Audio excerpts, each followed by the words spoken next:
तो जब तक संपत्ति नहीं मिली तो बुद्धिराम ने खूब सेवा भक्ति की। तेज है लेकिन भगवान से डरती है। एक कढ़ाई में पूरियां निकाली जा रही हैं और कैसा पेट है, कितने दिन भर ठूसती रहती है, भला बुरा सुना के और घसीटते हुए ले गया। बूढ़ी काकी अब इन पत्तलों से पूरी का टुकड़ा मिल गया, वो खा लिया। वो उन जूठे पत्तलों को चाट रही है। उनसे भोजन के टुकड़े जो हम जो भी हैं सब उन्हीं बुजुर्गों की वजह से हैं। आज की जो हमारी कहानी है वो है प्रेमचंद द्वारा लिखित बूढ़ी काकी। देखो, जिस प्रकार से एक बच्चा होता है ना, उसी प्रकार का एक बूढ़े का स्वभाव भी उसी प्रकार का होता है।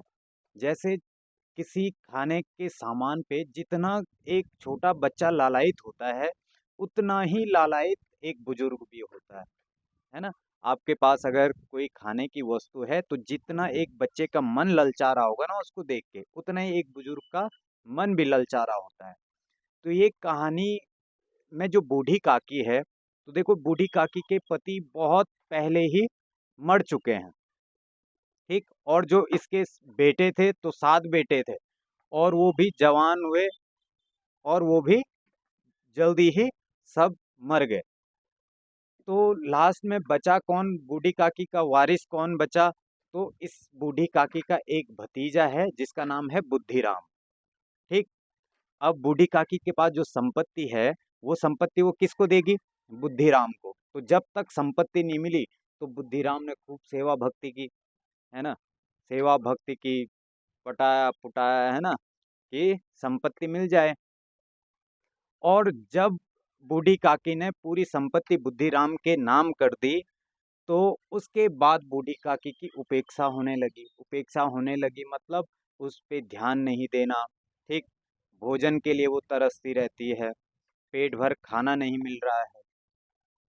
और जितनी संपत्ति बूढ़ी काकी ने इस बुद्धिराम के नाम की है, उस संपत्ति से बोलते हैं कि 200 रुपये सालाना इनकम होती है, इतनी संपत्ति है। तो बुद्धिराम की पत्नी है जिसका नाम है रूपा। देखो, बुद्धिराम वैसे स्वभाव का अच्छा आदमी है, ठीक? लेकिन वो अच्छा आदमी तब तक ही है जब तक उसके पैसों पे बात नहीं आनी चाहिए, उसकी जेब पे बात नहीं आनी चाहिए। अगर उसकी जेब पे बात आ गई तो तब वो भूल जाता है सब कुछ। ठीक इसके विपरीत रूपा जो है, रूपा जो बुद्धिराम की पत्नी है, ये थोड़ा तेज है, ठीक? थोड़ा तेज है लेकिन भगवान से डरती है। है ना, कर्म कुर्म सब देखती है कि भाई कहीं, लेकिन स्वभाव की थोड़ी तेज है। इसमें एक और पात्र आते हैं, आती है। देखो, बूढ़ी काकी का कोई इनमें से सहारा वैसे है नहीं, ठीक? जो बच्चे भी हैं, बच्चे भी बूढ़ी काकी को छेड़ते रहते हैं। कोई चूटी मार के भाग जा रहा है, ठीक? कोई कुल्ली कर दे रहा बूढ़ी काकी पे। अब वो रोती है, चिल्लाती मारती है, ठीक है? उसके सिवा उसके पास कोई विकल्प नहीं। कभी गाली दे देती है। अब गाली देती है तो जैसे ही गाली देगी तो रूपा सामने आ जाती है ना, तो रूपा का डर भी है थोड़ा। अब रूपा कौन है? बुद्धिराम की पत्नी, यानी इसके भतीजे की वाइफ। अब इन सभी के बीच में एक बुद्धिराम की एक बेटी है जिसका नाम है लाडली। तो लाडली को थोड़ा प्रेम है किससे? बूढ़ी काकी से। और वो प्रेम भी कैसे है? क्योंकि भाइयों की डर से अगर लाडली को कुछ मिठाई वगैरह देते हैं ना, तो लाडली वो मिठाई लेकर जाती है और बूढ़ी काकी के पास बैठ के खाती है। और बूढ़ी काकी की डर से वो लड़के नहीं आते उधर, ठीक?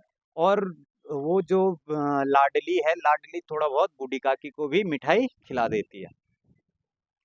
अब ये चलता रहा तो अब देखो थोड़ा भावनात्मक अटैचमेंट हो गया है, ठीक है, लाडली का बूढ़ी काकी के साथ। अब इसी क्रम में थोड़ा कहानी आगे बढ़ती है और देखो, जो बुद्धिराम है, बुद्धिराम के दरवाजे पे जो भाट होते हैं, भाट बिरुदावली गा रहे हैं, ठीक है, खूब नाच गान चल रहा है। और है क्या आज? कि बुद्धिराम के बेटे का आज तिलक है, ठीक? अब ये कोई गाने गा रहे हैं, कोई नाच रहे हैं, अलग अलग दृश्य चल रहे हैं बाहर, गेट के बाहर, ठीक? अब मेहमान आ रहे हैं, ठीक? उनके लिए खाना बन रहा है। तो बूढ़ी काकी भी मन ही मन आज थोड़ा खुश है ना कि आज तो क्या, देखो दृश्य दिखाते हैं कि बोला एक एक कढ़ाई में पूरियां निकाली जा रही हैं, एक कढ़ाई में कचौड़ी वगैरह बन रही हैं। और बूढ़ी काकी का पूरा ध्यान मेहमान मेहमानों से हट के उसका पूरा ध्यान किस पे, उस भोजन पे। घी की खुशबू आ रही है, बूढ़ी काकी जिस कोठरी में रहती है उस कोठरी तक। ठीक, और वो कल्पनाओं में चल रही है कि इस समय क्या हो रहा होगा, है ना, जब मैं पूरी खाऊंगी तो पूरी कैसी लगेगी, क्या मजा आएगा खाने में। मैं तो पहले पता क्या करूंगी, अगर जब मेरे पास थाली आएगी ना, तो पहले तो मैं पूरी खाऊंगी सब्जी के साथ, और उसके बाद कचौड़ी शक्कर के साथ और रायते के साथ, आहा मजा ही आ जाएगा।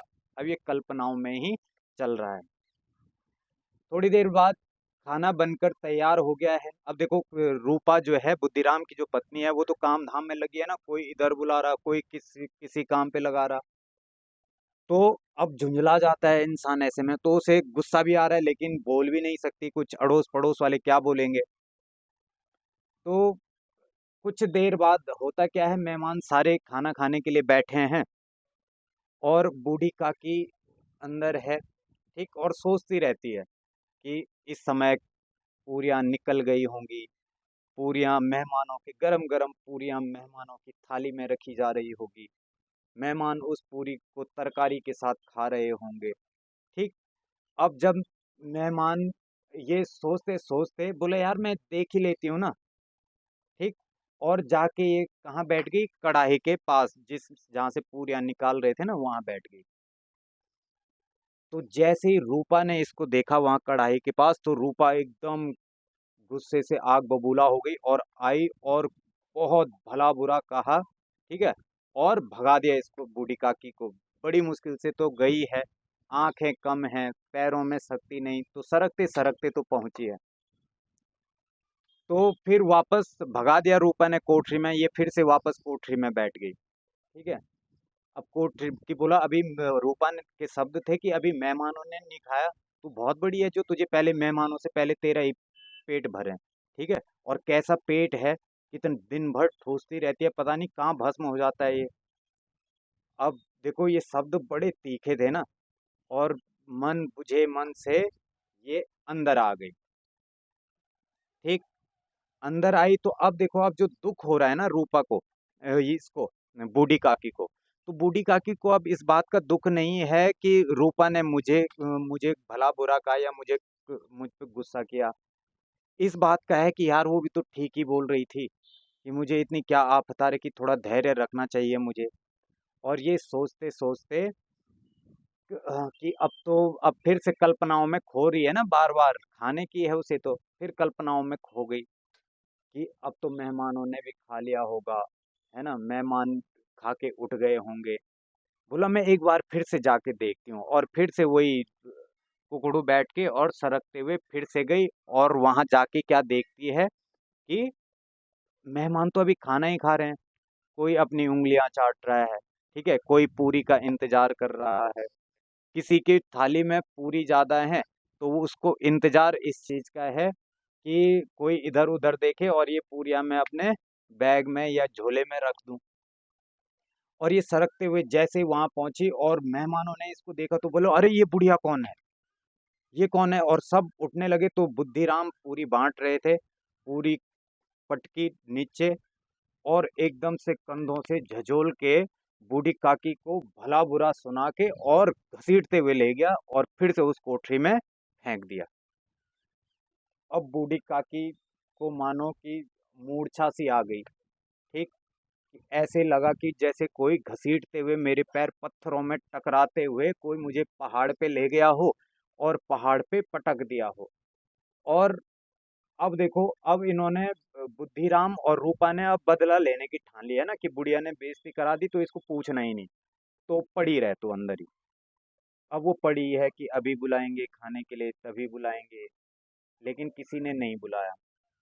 जो लाडली है, लाडली सोच रही है कि कैसे मैं जाऊं बूढ़ी काकी को पूरी दे के आऊं, लेकिन अगर माँ ने देखा तो माँ बहुत मारेगी। और देखो इसी बीच सारे मेहमानों ने खाना खा लिया, जो घर के लोग थे, घर के लोगों ने खाना खा लिया। लाडली लाडली ने अपने हिस्से की कुछ पूरियां क्या कर रखी हैं, संभाल रखी हैं, छुपा रखी हैं एक पिटारे में, कि मैं बूढ़ी काकी को दूंगी। और रात का इंतजार कर रही है। रात हुई तो सभी लोग सो गए। लाडली अपने माँ रूपा के साथ सो रखी है। तो लाडली ने देखा रात को कि माँ को अब नींद आ गई है, तो लाडली उठी और उठ के वो पिटारा उठाया और बूढ़ी काकी की कोठरी की ओर चल पड़ी। कोठरी में जाके उसने बूढ़ी काकी को हिलाया कि काकी। तो काकी ने लाडली की आवाज पहचान ली एकदम से, मतलब आंख तो देखती है नहीं, तो हाथ से ही लाडली को पकड़ा और उसके बाद गोद में बिठा लिया। और लाडली ने कहा मैं आपके लिए पूरी लेके आई हूँ। तो पूरी का नाम सुनते ही बूढ़ी काकी के फिर से वो बोलते हैं ना, स्वादेंद्रियां जाग गई। तो बोला कहाँ है दे। तो लाडली ने पूरी दी। बूढ़ी काकी ने सारी पूरियां एक एक करके बहुत जल्दी में खा ली। अब बोला और भी हैं, और पूरियां दे। तो ये पूरियां इतनी थी कि उसने भूख मिटाने के बजाय भूख को और ज्यादा बढ़ा दिया बूढ़ी काकी की। तो बूढ़ी काकी ने कहा और नहीं है। बोला और तो नहीं है। बोला अपनी मम्मा अम्मा से मांग के लिया। बोला अम्मा तो सो रही हैं। अब बूढ़ी काकी वो पिटारे में जो उसकी पपड़ पूरियों की पपड़ी पुपड़ी नहीं गिर जाती, तो उन पपड़ियों को समेट के उनको भी खा लिया।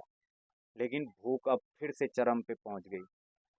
तो बूढ़ी काकी ने लाडली को कहा कि लाडली मुझे वहां ले चल, जहां हाथ पकड़ के मुझे वहां पे ले चल जहां पे मेहमानों ने खाना खाया है।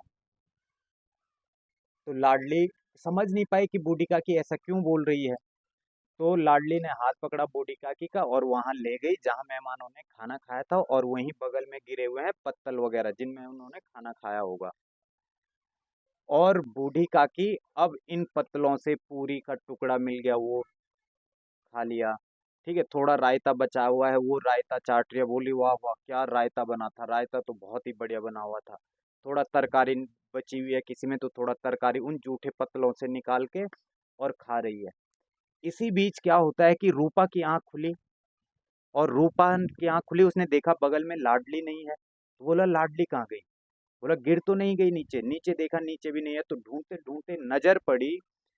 तो नजर क्या पड़ती है कि जहाँ पे वो जूठे पत्तल हैं वहां पे लाडली खड़ी है, और जो बूढ़ी काकी है वो उन जूठे पत्तलों को चाट रही है। उनसे भोजन के टुकड़े जो बचे हुए हैं, जो वेस्ट था मतलब, उसको उठा उठा के खा रही है। और मैंने कहा था ना, रूपा कर्म को भले थोड़ा तेज है लेकिन कर्मों को थोड़ा मानती है, थोड़ा भगवान से डरती है। तो ये दृश्य प्रेमचंद ही लिखते हैं कि ये दृश्य बोला रूपा के लिए ऐसा था कि जैसे उस समय रूपा वो गाय हो जिसकी गर्दन पे चाकू मार के और उसे छोड़ दिया गया।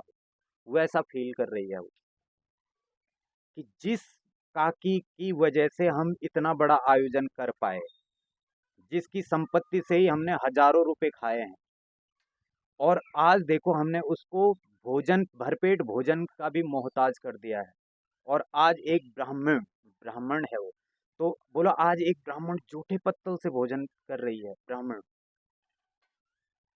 तो बोला कहाँ जाएंगे मेरे ये कर्म, और क्या दंड मिलेगा मुझे इन कर्मों का। आज इस सब की वजह, जो ये बूढ़ी काकी आज इस जूठे पत्तल से भोजन उठा रही है, इसका कारण कौन है। इसका कारण हूँ मैं, मेरा परिवार। तो तुरंत भगवान से प्रार्थना करने लगी कि हे भगवान, इसकी सजा मुझे मत देना, इसका दंड मेरे बच्चों को मत देना। ठीक। और तुरंत भागते हुए गई और भंडार के द्वार खोलती है, और वहां से एक पूरी थाली सजा के, उसमें रायता है, पूरी है, तरकारी है, कचौड़ी है, शक्कर है, घी है, पूरी थाली सजा के, और बूढ़ी काकी को बोलते हैं काकी भोजन कर लो। अब काकी बैठ गई है। ठीक।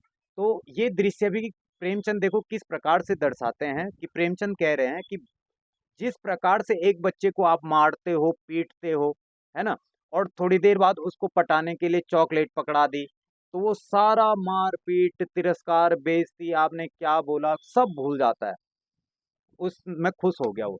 तो उसी प्रकार से बूढ़ी काकी को जैसे ही इसने भोजन की थाली दी ना, तो बूढ़ी काकी जितना जो अपमान हुआ, जो उसे घसीटा गया, सब कुछ क्षण भर में भूलकर और तुरंत उस भोजन की थाली के पास आके बैठ गई, और पूरे मजे के साथ वो भोजन करने लगी। रूपा बोल रही है कि काकी दुआ करना कि भगवान इनको कोई सजा आप मत देना। ठीक। तो मुख्य रूप से ये है बुजुर्गों की दशा पे, है ना, कि कुछ लोग बुजुर्गों के साथ कितना बुरा बर्ताव करते हैं, जबकि हम जिस प्रकार से हैं, हम जो भी हैं, सब उन्हीं बुजुर्गों की वजह से हैं। ठीक। और अंत में हम उनकी संपत्ति मिलने के बाद उन बुजुर्गों के साथ क्या करते हैं, इसी पे प्रेमचंद ने ये लिखा है। ये भी देखो, प्रेमचंद की जो कहानियां मिलती हैं वो आदर्शोन्मुख और यथार्थवाद पे ही मिलेंगी आपको। तो उसी यथार्थवाद पे ही ये कहानी है बूढ़ी का की।